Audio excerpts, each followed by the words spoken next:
In this video, we will explore the top 25 interview questions for NHS Band 3 positions. Preparing for these questions can significantly boost your confidence and enhance your chances of securing the role. 1. Tell us about yourself and why you want to work for the NHS in this Band 3 role. I have a strong background in healthcare support, with experience in both administrative and patient-facing roles. My passion for helping others drives my desire to work for the NHS, as I admire its commitment to providing high-quality care. I believe that the Band 3 role aligns perfectly with my skills in communication and organization. I am eager to contribute to a team that prioritizes patient welfare while also supporting healthcare professionals in delivering essential services. Working for the NHS represents an opportunity to make a meaningful impact in my community. 2. What do you know about the NHS and how it operates? The NHS, established in 1948, is a publicly funded healthcare system in the UK that provides comprehensive services to residents. It operates on principles of universality, accessibility, and equity, ensuring that care is available to all regardless of financial status. The NHS is funded primarily through taxation, allowing it to offer a range of services from primary care to specialized treatments. It incorporates various healthcare professionals, including doctors, nurses, and support staff, who work collaboratively to deliver high-quality patient care. The organization emphasizes patient safety, quality improvement, and continuous learning to adapt to changing healthcare needs. 3. What are the NHS core values and how have you demonstrated them in your work? The NHS core values include respect and dignity, commitment to quality of care, compassion, improving lives, working together for patients, and everyone counts. I have demonstrated these values by treating all patients with respect and dignity, ensuring their needs are prioritized. In my previous role, I collaborated with colleagues from different departments to enhance patient care, actively listening to their concerns and suggestions. I also advocated for patients' needs, ensuring they receive the best possible care, which reflects my commitment to quality and compassion in my work. 4. Where do you see yourself in 5 years' time? In 5 years, I envision myself as a valuable member of the NHS team, having developed my skills and knowledge in a Band 3 role. I aim to pursue further training and professional development opportunities, potentially moving into a more senior position or specializing in a specific area of healthcare. Building strong relationships with colleagues and patients will be essential, as I believe teamwork is crucial for quality patient care. Ultimately, I aspire to contribute positively to the NHS's mission of providing exceptional healthcare services. 5. What are your key strengths that will benefit this NHS Band 3 position? One of my key strengths is my strong communication skills, which allow me to effectively interact with patients, families, and colleagues. I am also highly organized, enabling me to manage multiple tasks and prioritize effectively, ensuring that patient care is not compromised. My adaptability in high-pressure environments helps me remain calm and focused, fostering a supportive atmosphere for patients. Additionally, my attention to detail ensures accurate documentation and adherence to protocols, which is critical in maintaining the quality of care within the NHS. 6. How do your skills and experience align with the job description for this Band 3 role? My skills and experience closely align with the requirements for this Band 3 role. I have a strong background in administrative support, ensuring that tasks are completed efficiently and accurately. My experience in healthcare settings has equipped me with knowledge of NHS protocols and systems, which will allow me to contribute effectively from day one. I excel in communication, both written and verbal, which is essential for liaising with patients and staff. Additionally, my ability to prioritize tasks and manage multiple responsibilities will enable me to thrive in a fast-paced environment while maintaining high standards of service. 7. What do you understand about confidentiality in the NHS and how would you maintain it in this role? Confidentiality in the NHS is crucial for maintaining patient trust and safeguarding sensitive information. It involves ensuring that personal and medical details are only shared with authorized personnel and are handled with discretion. To maintain confidentiality in this role, I would adhere strictly to data protection policies, access patient information only when necessary for my duties, and ensure that any discussions about patients are conducted in private settings.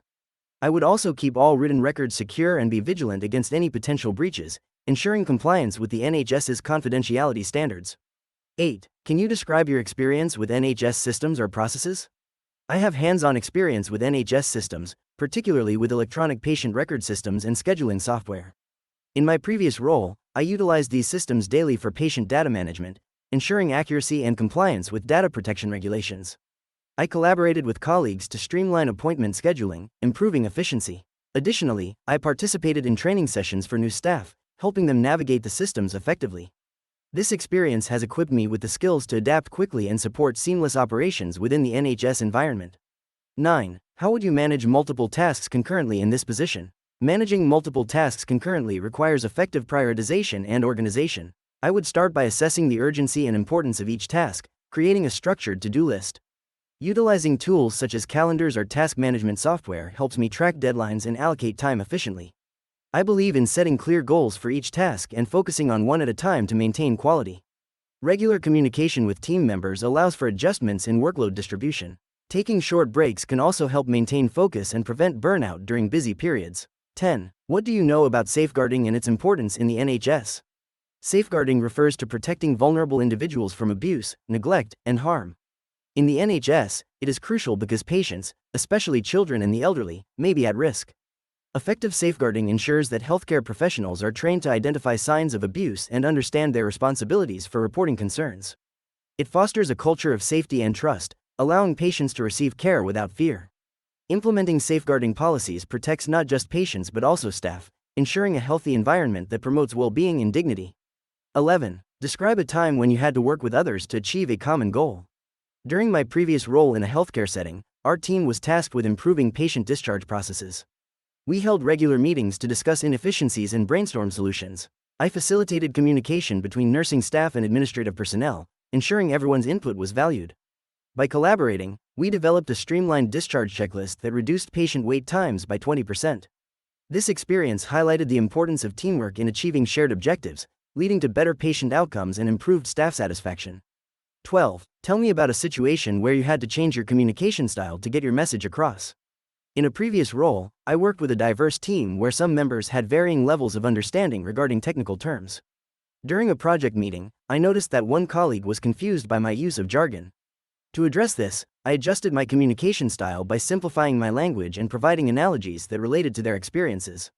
This approach not only clarified my message but also fostered a more inclusive environment. As a result, the team was able to collaborate more effectively, ensuring everyone was on the same page and contributing their ideas. 13. How would you handle a patient who was being rude or verbally aggressive? When faced with a rude or verbally aggressive patient, my first step would be to remain calm and composed. I would listen actively to their concerns without interrupting, showing empathy and understanding. Acknowledging their feelings can help to escalate the situation. I would maintain a professional demeanor and avoid taking their comments personally. If necessary, I would politely set boundaries, explaining that aggressive behavior is not acceptable. If the situation does not improve, I would seek assistance from a supervisor or colleague to ensure the patient receives appropriate care while addressing their behavior appropriately. 14. What would you do if you overheard a colleague talking inappropriately to a patient? If I overheard a colleague talking inappropriately to a patient, I would first ensure that the patient is safe and not further distressed. Then, I would discreetly approach the colleague to discuss the situation, emphasizing the importance of professionalism and respect in patient interactions. If the behavior continued or if the situation was severe, I would report it to a supervisor or manager, as it is crucial to maintain a safe and supportive environment for patients. Upholding the NHS values of respect and dignity is essential in our roles. 15. Describe a time when you had to overcome a stressful situation at work. During my previous role as a healthcare assistant, there was an incident where a patient became extremely agitated due to a delay in their treatment. The atmosphere was tense, and I could feel the stress rising among both staff and patients. I took a step back, approached the patient calmly, and listened to their concerns. I reassured them that their care was a priority and provided updates on the situation. By maintaining a composed demeanor and effectively communicating, I was able to diffuse the tension and restore a sense of trust, ensuring the patient felt heard and cared for.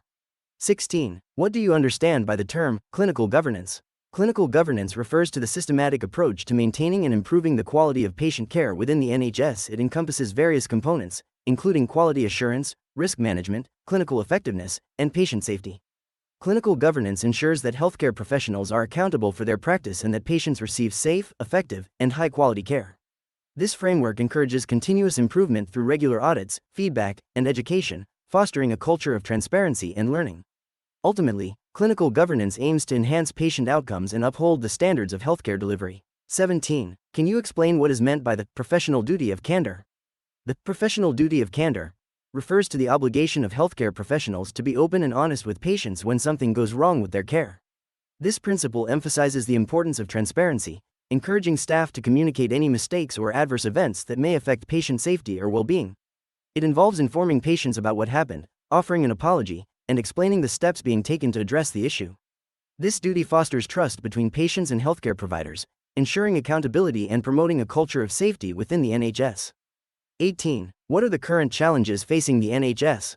The NHS is currently facing several significant challenges, including funding constraints, staff shortages, and increasing demand for services. Budget limitations impact the ability to maintain high-quality care and invest in new technologies. Additionally, the workforce is experiencing burnout due to high workloads and insufficient staffing levels, leading to recruitment and retention issues. Furthermore, the aging population increases pressure on healthcare services, requiring more comprehensive and long-term care solutions. Addressing these challenges is essential to ensure that the NHS can continue to provide effective and efficient healthcare to all patients. 19. How would you define patient-centered care? Patient-centered care is an approach that prioritizes the needs, preferences, and values of patients in all aspects of their care. It involves actively engaging patients in their treatment decisions and encouraging open communication.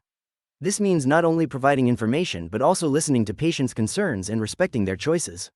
By fostering a collaborative relationship, healthcare providers can ensure that care is tailored to the individual, promoting better health outcomes and enhancing patient satisfaction.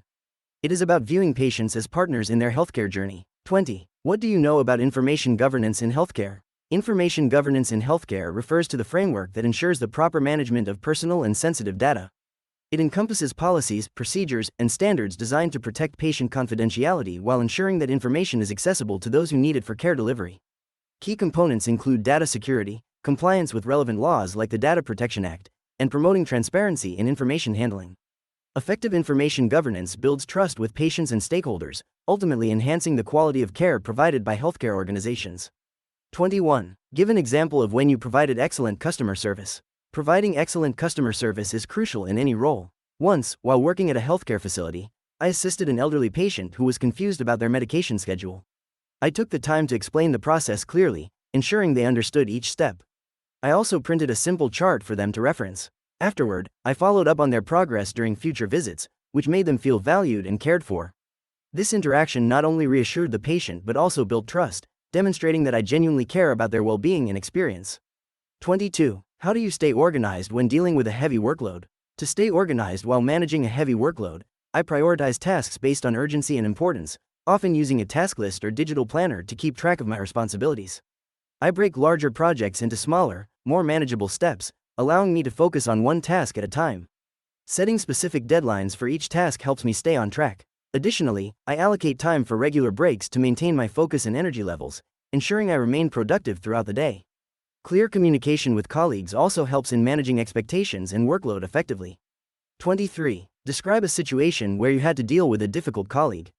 Dealing with a difficult colleague can be challenging, but I encountered a situation where a team member was resistant to collaborating on a project.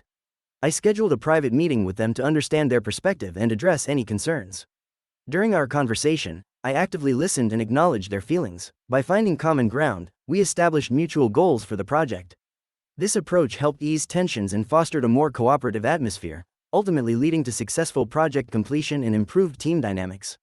24. Tell us about a time when you identified a problem and took steps to solve it. In my previous role, I noticed that our patient appointment system had frequent scheduling conflicts, leading to frustration for both patients and staff. I took the initiative to analyze the booking patterns and identified that overlapping appointments were often due to manual entry errors. I proposed implementing an automated scheduling system that would minimize human error and streamline the booking process. After presenting my findings to my supervisor, we collaborated with the IT department to integrate new software.